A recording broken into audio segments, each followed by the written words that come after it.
Good morning. Future welfare একাডেমির তরফ থেকে আমি দেবস্মিতা ম্যাডাম কথা বলছি। আজকে একটা ডিফারেন্ট টপিকের উপর আলোচনা নিয়ে আমরা এসেছি, তো সেটাই এখন আমরা প্রেজেন্ট করছি।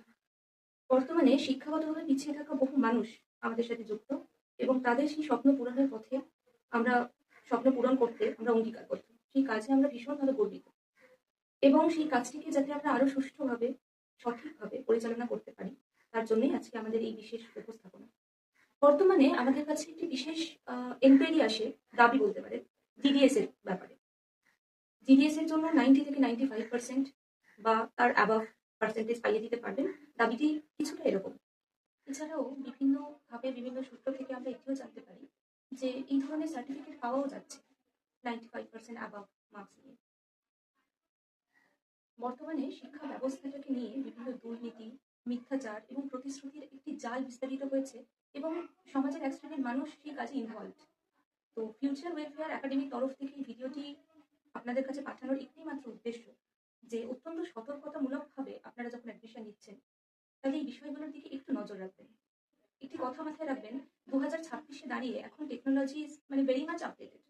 তো এখানে একটা ভুল সার্টিফিকেট, একটা ফেক সার্টিফিকেট জাস্টিফাই করতে করতে খুব কম সময় লাগে, এবং সেটি দিয়ে আপনারা কোনো সরকারি বলুন বেসরকারি যে কোনো জায়গায় কখনোই কাজে লাগাতে পারবেন না।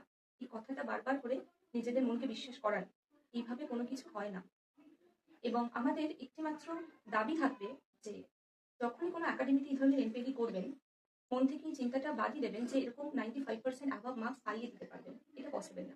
হ্যাঁ, একমাত্র আপনার কঠোর পরিশ্রম, আপনার সততাই আপনাকে সাকসেস এনে দিতে পারে।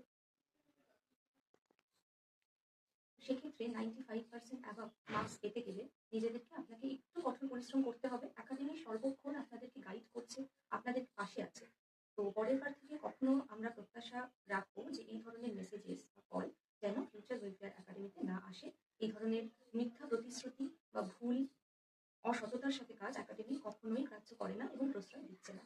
তো সচেতন থাকুন, ভালো থাকবেন, সুস্থ থাকবেন।